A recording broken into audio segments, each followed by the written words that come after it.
In 2020, a new streaming platform launched. They didn't start in a garage. They had $1.75 billion in the bank. Leading the charge was Jeffrey Katzenberg. As the former chairman of Disney and the co-founder of DreamWorks, he brought decades of elite Hollywood pedigree. Matching that entertainment clout was CEO Meg Whitman, the former head of eBay and Hewlett-Packard. They brought top-tier Silicon Valley executive firepower to the table. They debuted custom technology at CES. A proprietary feature called Turnstile allowed users to seamlessly shift between portrait and landscape modes while watching a video. With infinite capital, A-list talent, and bespoke engineering, they constructed a runway that appeared to guarantee absolute market dominance. Yet, exactly 6 months later, the platform was completely dead. The founders blamed the COVID-19 pandemic. Their primary defense was that global lockdowns destroyed the on-the-go commuting moments the app was built to serve. But look at the competition. Mobile-heavy platforms like TikTok experienced massive surges in usage during that exact same period. To understand the cause of death, we must run this failure through a Silicon Valley framework, the product-market fit trifecta. It tests demand, stickiness, and virality. The pandemic was merely an accelerant. The fatal disease was a complete failure to pass this three-part test. The first signal is the Sean Ellis test. You survey your users and ask how they would feel if the product ceased to exist. If 40% or more say they'd be very disappointed, you have core demand. Quibi operated on an unvalidated assumption. They believed users wanted to pay for Hollywood-tier content, costing $6,000 per minute to produce, exclusively on their mobile phones.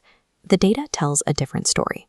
63% of mobile video consumption actually happens at home, not while commuting or waiting in a line. By strictly locking their app to mobile devices, they actively alienated people who were stuck in their houses and simply wanted to cast the video to a television screen. Because they skipped a public beta test, they spent billions of dollars perfectly engineering a solution for a consumer problem that did not exist.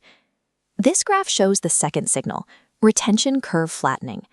A healthy product retains a flat, continuous core of returning users over time, leveling off instead of dropping to zero. Quibi temporarily masked their lack of stickiness by offering a massive 90-day free trial.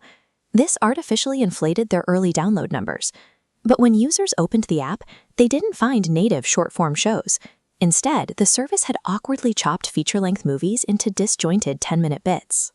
Unlike HBO's Game of Thrones or Netflix with Stranger Things, they lacked a cultural killer show to anchor attention. When those free trials expired, the final metric was devastating, an abysmal 8% conversion rate to paid subscribers. A decaying retention curve provides mathematical proof that the content did not deliver enough value to justify a monthly subscription fee. The third signal is organic pull.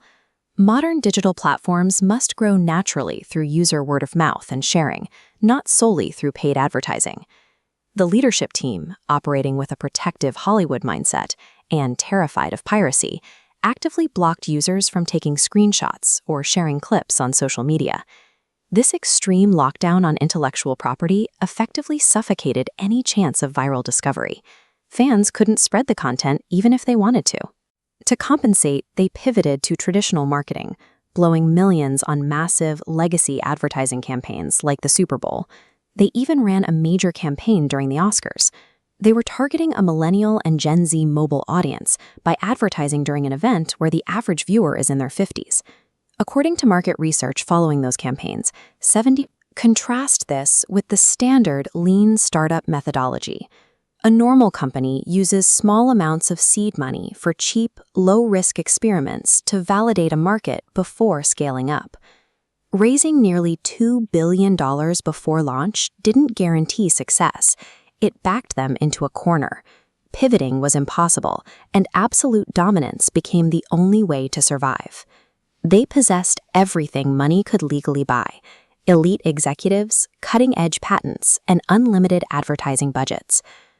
But customer insight cannot be replaced by capital. No amount of funding can manufacture consumer demand for a world that only exists in a founder's imagination.